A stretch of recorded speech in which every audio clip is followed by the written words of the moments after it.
Safir Ejemazi est une développeuse de logiciels nigériane de 28 ans, connue en ligne sous le nom de Tech Queen, qui a été arrêtée par le Federal Bureau of Investigation, FBI, américain dans le cadre d'une affaire impliquant un réseau sophistiqué de cybercriminalité qui aurait escroqué plusieurs agences gouvernementales américaines de plusieurs millions de dollars.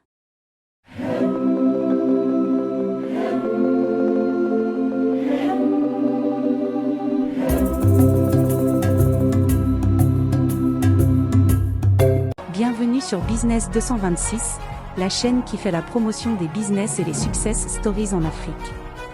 Si tu es nouveau ici, abonne-toi et active la cloche de notification car sur cette chaîne YouTube on parle et on partage des idées de business très inspirantes que vous pouvez mettre en place afin d'augmenter vos revenus, grossir votre compte bancaire et même atteindre la liberté financière. Dans cette vidéo nous allons explorer l'histoire de Safir Ejemazi surnommée la Tech Queen. Ejemazi est accusée d'avoir joué un rôle central dans une opération de fraude transnationale qui a ciblé des institutions municipales américaines entre septembre 2021 et février 2023. Le syndicat aurait créé de faux sites web imitant les portails officiels du gouvernement américain afin de récolter les identifiants de connexion des employés municipaux. Ces identifiants ont ensuite été utilisés pour accéder aux systèmes gouvernementaux et détourner des fonds vers des comptes frauduleux. Avant son arrestation en avril 2025 dans le Bronx, à New York, Ejemazi s'était forgé une image en ligne d'entrepreneuse technologique à succès. Elle partageait fréquemment des photos de voyages de luxe, de vêtements de créateurs et de gadgets haut de gamme sur les réseaux sociaux tels qu'Instagram et LinkedIn. Pour renforcer sa crédibilité, elle affirmait avoir effectué des stages dans des multinationales telles que British Petroleum, BP, H&M et Zara. Les enquêteurs n'ont trouvé aucune preuve pour étayer ces affirmations. Voilà le parcours détaillé de Ejemazi. Formation et parcours universitaire. Ejemazi a suivi des études supérieures à l'université Anglia Ruskin au Royaume-Uni, où elle a étudié le commerce et la gestion des ressources humaines, CIPD. Son profil LinkedIn indique qu'elle s'est activement investie dans ses études, en se concentrant sur les fondamentaux du commerce et des ressources humaines. Développement professionnel.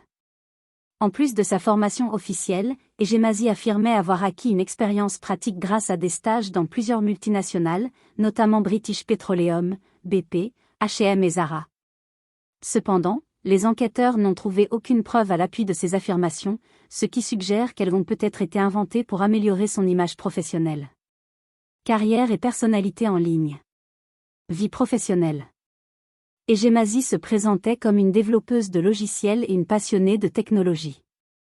Elle était très active sur des plateformes telles que DevPost, où elle mettait en avant ses compétences en programmation et son implication dans divers projets technologiques. Ses profils en ligne la décrivaient comme une étoile montante du secteur technologique, admirée par de nombreux professionnels en herbe. Présence sur les réseaux sociaux. Sur les réseaux sociaux, Ejemazi présentait un style de vie que beaucoup trouvaient inspirant. Elle publiait fréquemment des photos de voyages de luxe, de vêtements de créateurs et de gadgets haut de gamme.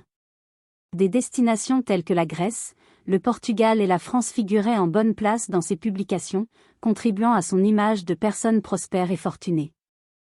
Implication présumée dans une cyberfraude. Le stratagème frauduleux. Entre septembre 2021 et février 2023, Ejemazi, en collaboration avec des complices, dont le Ghanéen Samuel Kwadwo Osei, aurait orchestré une opération de cybercriminalité visant des institutions municipales américaines. Le groupe est accusé d'avoir créé de faux sites web imitant les portails officiels du gouvernement américain afin de voler les identifiants de connexion des employés municipaux. Ces identifiants ont ensuite été utilisés pour accéder aux systèmes gouvernementaux et détourner des fonds vers des comptes frauduleux. Le rôle d'Ejemazi. Les enquêteurs affirment qu'Ejemazi a joué le rôle de responsable technique dans cette opération. Elle est accusée d'avoir conçu les sites web frauduleux et d'avoir coordonné les virements bancaires des fonds volés. En août 2022, le groupe aurait détourné 965 000 $ de la ville de Kentucky vers un compte de la PNC Bank et 330 000 $ vers un compte de la Bank of America. Dissimulation de fortune. Afin de masquer l'origine de sa fortune, Ejemazi aurait falsifié ses références, prétendant à tort avoir effectué des stages auprès de géants mondiaux tels que BP, H&M et Zara. Ces affirmations visaient à renforcer son image professionnelle et à détourner les soupçons concernant son train de vie somptueux. Arrestation et procédure judiciaire. Détails de l'arrestation. Le 10 avril 2025, Ejemazi a été arrêtée par le FBI dans le Bronx, à New York. Elle a été appréhendée en même temps que plusieurs complices, dont Samuel Kwadwo-Ozeh, qui serait à la tête du syndicat. Accusation. Ejemazi fait face à plusieurs chefs d'accusation fédéraux, notamment pour fraude électronique et blanchiment d'argent. Si elle est reconnue coupable, elle risque jusqu'à 20 ans de prison, des amendes substantielles et une éventuelle expulsion à l'issue de sa peine. Situation actuelle.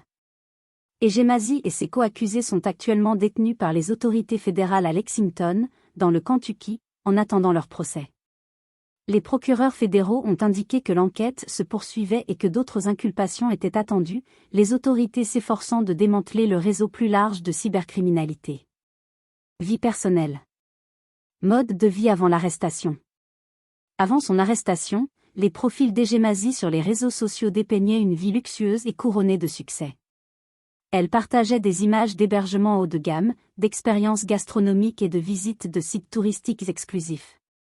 Elle avait voyagé dans des destinations telles que le Portugal, l'Italie, les Émirats arabes unis, la France, l'Allemagne, les Pays-Bas, la Croatie, le Monténégro, la Grèce, la Bosnie-Herzégovine, la Belgique et le Luxembourg. Conclusion.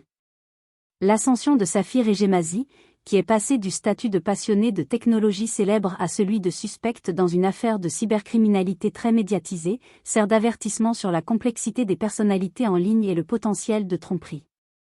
Son histoire souligne l'importance de vérifier les informations et les risques associés à l'idolâtrie d'identités numériques non vérifiées. Et voilà, c'était sur l'histoire de Safir Ejemazi. Mon message à vous tous est de chercher votre monnaie légalement et ne vous impliquez pas dans des trucs frauduleux. Abonnez-vous et partagez la vidéo avec tes amis et tes proches. Courage à vous tous dans vos projets entrepreneuriales.